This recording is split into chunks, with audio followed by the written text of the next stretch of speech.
Hello students, आप सभी का मेरे YouTube channel maths by Jitendra Kumar में स्वागत है। आज हम नया चैप्टर स्टार्ट करेंगे, लाइन इंटीग्रल। तो समझ लीजिए सबसे पहले लाइन इंटीग्रल क्या होता है। An integral which is to be evaluated along a curve is called a line integral.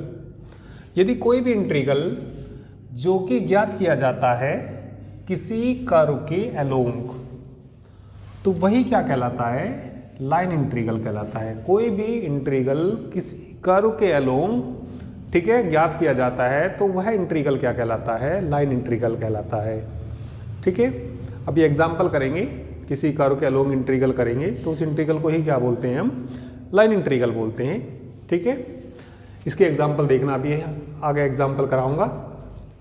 चलिए इसके बाद फिर पढ़ेंगे हम circulation. Circulation, if C is a simple curve means simple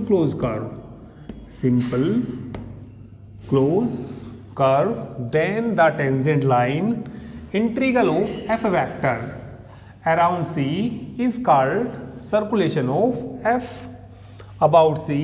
It is often denoted by, ठीक है, इंटीग्रल C यदि कोई क्लोज कर्व है तब हम इस तरह का मार्क बनाते हैं, ठीक है, और इसको बोलते हैं सर्कुलेशन। भाई जैसे हम कोई भी इंटीग्रल करेंगे किसी लाइन के अलोंग, अभी मान लिया कोई कर्व ये है, मान लिया किसी पैराबोला के अलोंग कर रहे हैं, तो ये देखिए क्लोज कर्व है या नहीं है, ये क्लोज कर्व नहीं है। मान लिया कोई इंटीग्रल हम किसी क्लोज कर्व के अलोंग कर रहे, सर्कल मान लीजिए या क्या मान लीजिए, इलिप्स मान लीजिए, इनके अलोंग कर रहे, तो ये कैसे कर्व हैं, ये क्लोज कर्व हैं। कैसे कर्व हैं, ये क्लोज कर्व हैं। तो यदि C कैसा होगा, क्लोज कर्व होगा, ठीक है, तो if C is a simple close curve then the tangent line integral of f around C, किसके अराउंड, C के around, is called circulation of f about C. It is often denoted by, जो इससे denote किया जाता है, ठीक है, integral. तो ये किसके अलोंग हो रहा, किसी क्लोज कर्व के अलोंग हो रहा, तो इसलिए इस तरह का मार्क बनाते हैं। इंटीग्रल ये है, ठीक है, F dot D R vector बराबर integral f1 dx plus f2 dy plus f3 dz। आर तुम्हें मालूम है, मान लिया आर पार्टिकल का कोई यानी पोजीशन वेक्टर है, तो आर वेक्टर बराबर कितना होता है, x i plus y j plus Z के के बराबर होता है। ठीक है, और ये इंटीग्रल किसी क्लोज कर्व के अलोंग हो रहा तो उसको इस तरीके से मार्क करते हैं, और करना इंटीग्रल ही है, इंटीग्रल ही होता है, बस किसके अलोंग हो रहा है, किसी क्लोज कर्व के अलोंग हो रहा। ठीक है, तो ये सर्कुलर की डेफिनेशन हो गई, सर्कुलेशन की डेफिनेशन हो गई। इसके बाद work done by a force, ठीक है, तो इसका फॉर्मूला याद रखिए, work done by a force. W कोई वर्क यदि हमें फाइंड करना हो, ठीक है, तो वो कितना होता है, integral along C f dot D R vector, f dot D R vector. तो ये work done by a force F, तो ये फार्मूला नोट करिए। ठीक है, चलिए इन सभी को नोट कर लीजिए, इसके बाद एग्जाम्पल करते हैं। ठीक है, जल्दी से नोट करिए इनको।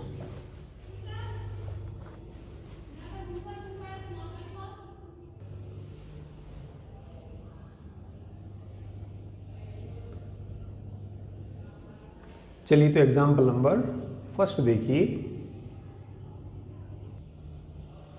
चलिए तो एग्जाम्पल नंबर फर्स्ट देखिए, ये एग्जाम्पल दिया, इवैल्यूट, ये इंटीग्रल की वैल्यू फाइंड करनी हमें।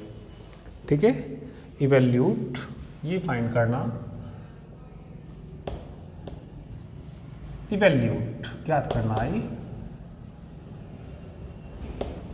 ये वाला integral, integral along C f dot D r, where f vector बराबर, वेयर f वेक्टर बराबर x square I plus Y cube j and C is the arc.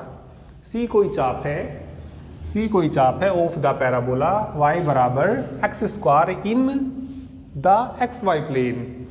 From 0 to 1 तो ये integral जो हमें फाइंड करना किसी कर्व के along, किसके अलोंग, सी के, ठीक है। और कर्व क्या है, ये पैराबोला दिया, इन किस में दिया, ये एक्स वाई प्लेन पे, फ्रॉम कहाँ से 0 टू 1 तो ये जो इंटीग्रल है किसी लाइन के अलोंग निकाल रहे, तो हम इसको क्या कहें, किसी कर्व के अलोंग निकाल रहे, इस इंटीग्रल को किसके अलोंग फाइंड कर रहे, सी के अलोंग। तो ये इंटीग्रल क्या कहलाएगा, लाइन इंटीग्रल। जैसे कि हमारा चैप्टर का नाम है लाइन इंटीग्रल, तो ये हमें लाइन इंटीग्रल फाइंड करना, इवैल्यूएट करना, ज्ञात करना, ठीक है। चलिए इसका सॉल्यूशन देखिए,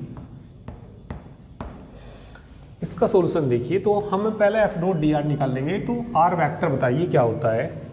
आर वेक्टर यदि 3D में लेना हो तो हमें x i plus y j plus Z के, पर यहाँ पे देखिए ये एक्स वाई प्लेन में दिया, ठीक है।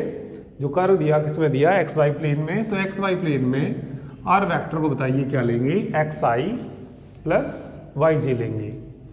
एक्स वाई प्लेन में है, ठीक है, कर्व। तो आर वेक्टर बराबर क्या लेंगे, x i plus y j, ठीक है। तो चलिए हम इसमें लिख देंगे in the x y plane, ठीक है, in the x y plane we have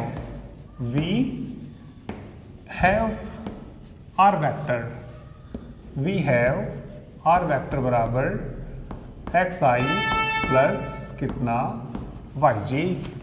और डी आर वेक्टर बताइए क्या आएगा, डी आर वेक्टर की वैल्यू बोलिए क्या आएगी, d x i plus d y j के बराबर आएगी। नाउ इसका मान निकालना, हमें किसका मान निकालना, एफ डॉट डी आर का मान निकालना, ठीक है। इस इंटीग्रल का मान निकालना, किसके अलोंग निकालना, सी के अलोंग। तो बताइए कितना, एफ का मान वहां से रख दीजिए। चलिए पहले लिख दो, एफ डॉट किसका मान निकालना, हमें डी आर वेक्टर का मान निकालना, किसके अलोंग निकालना, सी के अलोंग निकालना। तो एफ की वैल्यू देखिए ऊपर, एक्स स्क्वायर आई plus Y cube J dot D R का मान बता दीजिए, ठीक है। चलिए डी आर का मान बोल दीजिए कितना, डी आर का मान बोलो, हाँ डी आर ई रहा कितना, D x i plus d y जी, इनका डॉट प्रोडक्ट बताइए कितना आ जाएगा, अलोंग सी इसका डॉट प्रोडक्ट करेंगे तो कितना आएगा, यहाँ से X square D X square I, X square D x plus Y cube D Y. अब किसके अलोंग निकालना, अलोंग सी के, अलोंग सी के y बराबर कितना आएगा, y बराबर कितना आएगा, चलिए यहाँ पे करूँगा आगे, अलोंग सी y बराबर कितना, एक्स स्क्वायर, और डी वाई कितना आएगा यहाँ से, ठीक है, डी वाई कितना आएगा यहाँ से बोलिए, डी वाई बराबर आएगा 2x dx। तो मैं सारे को देखिए y की जगह रखूंगा एक्स स्क्वायर, y की जगह क्या रखूंगा एक्स स्क्वायर, डी वाई की जगह रखूंगा 2x dx। तो सारे को मैं बदलूंगा x में, तो लिमिट भी किसकी लेनी पड़ेगी मुझे, x की। तो लिमिट x की बताइए कहाँ से कहाँ तक आएगी, x बराबर 0 से लेके 1। तो अलोंग सी y बराबर एक्स स्क्वायर, डी वाई बराबर 2x into d x, and x varies, ठीक है, x बराबर 0 टू x बराबर कितना 1, x बराबर 0 टू 1। तो ये बताइए इंटीग्रल किसका निकाल रहे हैं हम, इंटीग्रल किसका निकाल रहे हैं, along C F dot D R vector किसके बराबर आ जाएगा। तो लिमिट बताइए कहाँ से कहाँ तक आ जाएगी, 0 से 1, x square into d x, x square into d x plus Y cube, y का मान कितना रखना, एक्स स्क्वायर। जब वाई एक्स स्क्वायर है तो वाई क्यूब एक्स की पावर कितनी आएगी, x की पावर कितनी आएगी 6, ठीक है। और dy का मान भी रख दीजिए, dy बोलिए कितना 2x into d x, 2x into d x side में देखिए दिख जाएगा, ठीक है। चलिए किसका मान रखा मैंने y का मान कितना था एक्स स्क्वायर और वाई क्यूब एक्स की पावर चलिए 6 हो गया। अब डी वाई का मान रख दीजिए, डी वाई का मान ये रहा यहाँ से, बोलिए कितना 2x इंटू डी एक्स। इस क्वेश्चन को हम कई तरीके से कर सकते हैं। अभी देखिए हमने क्या किया, सबको x में बदल दिया, सबको किस में बदल दिया x में, और लिमिट भी किसके लिए हमने x की। हम इसको सारे y में भी बदल सकते हैं। y में बदलने के लिए x बराबर कितना आ जाएगा, y की पावर 1/2, यहाँ से dx निकाल लेंगे, dx बराबर 1/2 y की पावर -1/2 इंटू dy आ जाएगा, ठीक है। तो dx की जगह ये रखेंगे, x की जगह, तो सारा किस में बदल जाएगा, y में बदल जाएगा। तो लिमिट भी किसकी लेंगे, y की लेंगे, तो y की लिमिट आएगी 0 से लेके 1। तो इसको सारे को x में बदल सकते हैं, सारे को किस में बदल सकते हैं, y में, या सारे को t में बदल सकते हैं। 3 तरीके से इसको कर सकते हैं, ठीक है। t में बदल के जैसे इन्होंने ऊपर का रखा एग्जाम्पल में देख सकते हैं, ठीक है। चलिए हम इसको x में बदल के करते हैं, इसमें आसान है ये। तो चलिए आगे बताइए क्या आएगा यहाँ से, integral 0 to 1 x square plus 2x की पावर 7 इंटू डी एक्स। इसका इंटीग्रल कर देंगे, लिमिट रख देंगे, तो इसका आंसर आ जाएगा, ठीक है।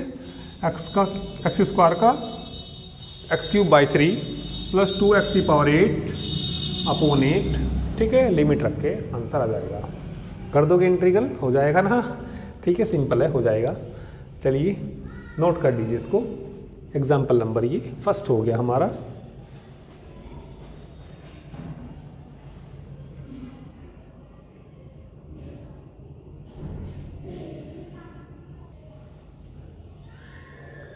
चलिए एग्जाम्पल नंबर 3 देखिए, 2 आसान है, हो जाएगा ये। एग्जाम्पल नंबर 2 बिल्कुल फर्स्ट के जैसा ही है, हो जाएगा ये, ठीक है। चलिए 3 पढ़िए, इवैल्यूट एफ डॉट टी आर, ये ज्ञात करना हमें। अलोंग द कर्व क्या दे रखा है उन्होंने, x square plus y square बराबर 1 comma z equal to 1 in the positive direction from 0 1 1 to 1 0 1, where f vector देखिए क्या दे रखा, 2x plus Y z i plus x z j plus x y plus 2z के। तो किसकी value निकालनी हमें, इसकी वैल्यू निकालनी, एफ डॉट डी आर की वैल्यू निकालनी, ठीक है। तो चलिए एफ डॉट डी आर का मान निकालते हैं, ठीक है। तो अलोंग कोई कर्व मान लेंगे, ठीक है। किसी कर्व के अलोंग निकालना, कर्व का नाम हम क्या मान लेंगे, सी वेक्टर मान लेंगे।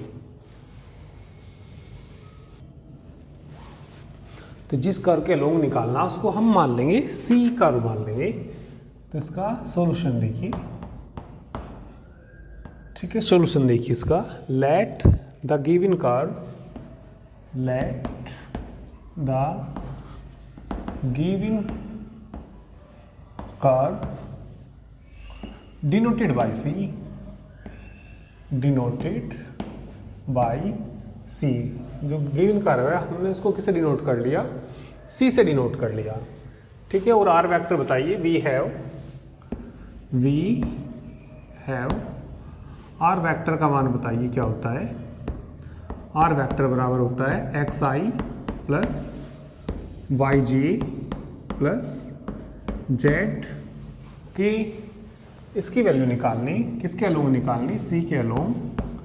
Now integral along C F dot D r की वैल्यू निकालनी। तो चलिए इसमें वैल्यू रख दीजिए, एफ का मान बोलिए कितना, एफ का मान वहाँ से देख लीजिए कितना, 2x plus Y z i plus x z j plus x y plus 2z के डॉट डी आर का मान बता दीजिए।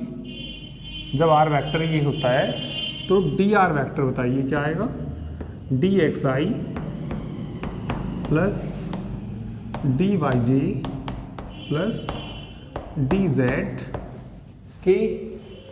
चलिए तो कितना आ जाएगा यहाँ से, अलोंग सी डॉट प्रोडक्ट करिए इसका, कितना 2x plus Y Z D x plus x Z D Y आ जाएगा, एक्स जेड, हाँ इसका डॉट प्रोडक्ट करिए तो कितना आ जाएगा बोलिए, x y plus 2z d z. चलिए इस इंटीग्रल की वैल्यू निकालनी हमें। तो ये देखिए ये x के रेस्पेक्ट है तो इसके लिए लिमिट लेंगे किसकी, x की, ठीक है। और ये y में है, अलग अलग कर गए भाई। देखिए मैंने अभी तुम्हें थोड़ी देर पहले बताया, या तो सारे को x में बदल लीजिए या सारे को y में बदल लीजिए, ठीक है, या z में बदल लीजिए या t में बदल लीजिए। देखिए हम इसको कैसे करेंगे, या ऐसे भी कर सकते हैं। अब जैसे ये x है, dx है, इतने वाले को x में बदल लो, ये dy है तो इतने वाले को किस में बदल लो, dy में, और इसको dz में। और लिमिट भी यदि हमें x की लिमिट लेनी होगी, x की लिमिट आएंगी 0 से लेके बोलिए कहाँ तक आएंगी, 0 से लेके कहाँ तक आएंगी, 1 तक आएंगी।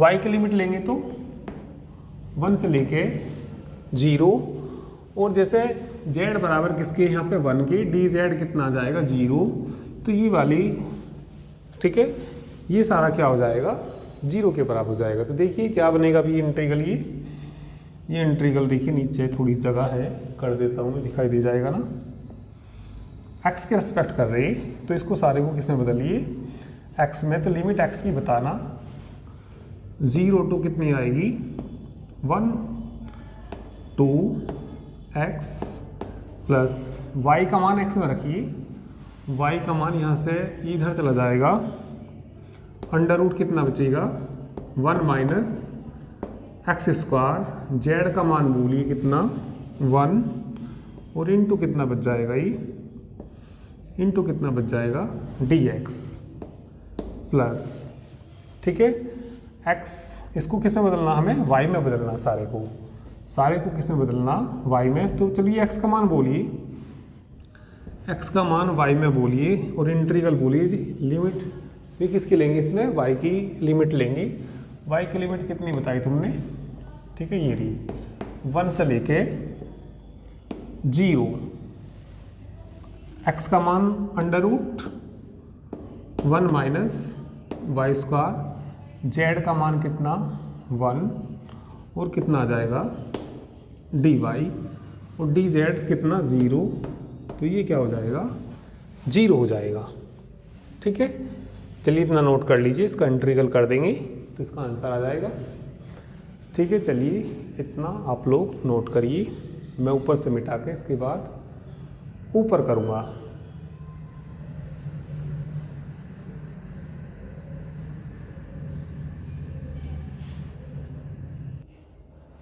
चलिए तो ये इसका इंटीग्रल कर दीजिए। तो यहाँ से बोलिए 2x स्क्वायर बाई 2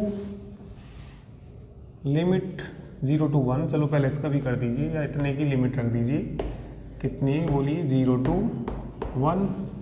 इसका इंटीग्रल बोलिए, इसका इंटीग्रल होता है x by 2 under root 1 minus x square plus a square by 2, यानी कि 1 by 2 sine inverse x, limit बोलिए 0 टू 1, इसका भी कर दीजिए, प्लस इसका इंटीग्रल बोलिए कितना y by 2 under root 1 minus y square plus 1 square by 2, यानी कि 1 by 2 sine inverse y, limit बोलिए कितनी 1 टू 0। चलिए कट गया, अपर लिमिट रखेंगे तो ये 1 माइनस 0 प्लस लिमिट रखिए 1/2, 1 में से 1 जाएगा 0 हो जाएगा, प्लस का 1/2 साइन इनवर्स 1 का मान कितना होता है π/2, 0 रखेंगे तो 0 आएगा, लोअर लिमिट रखेंगे तो 0 आएगा। यहाँ पे रखिए प्लस 0 रखेंगे तो 0 आएगा, साइन 0 भी 0 आएगा, लोअर लिमिट रखेंगे तो यहाँ 1 में से 1 घटेगा तो 0 आएगा, माइनस के 1/2 साइन इनवर्स 1 का मान कितना होता है, साइन इनवर्स 1 का मान कितना होता है π/2। तो सोल्व करिए, यहाँ से तो कितना आ गया 1 प्लस यहाँ से कितना आ गया π/4 और वहाँ से कितना आ गया माइनस के π/4, ये कट जाएगा तो कितना आंसर आ गया 1 आंसर आ गया। ठीक है, तो सिंपल क्वेश्चन है इसमें ही। तो और एग्जाम्पल्स जो भी हो जाएं तुमसे करके देखिए इनको। ठीक है, एक्सरसाइज में जो भी क्वेश्चंस हो जाएं करके देखिए, बाकी नेक्स्ट टर्न पर कराएंगे। Okay, thank you very much.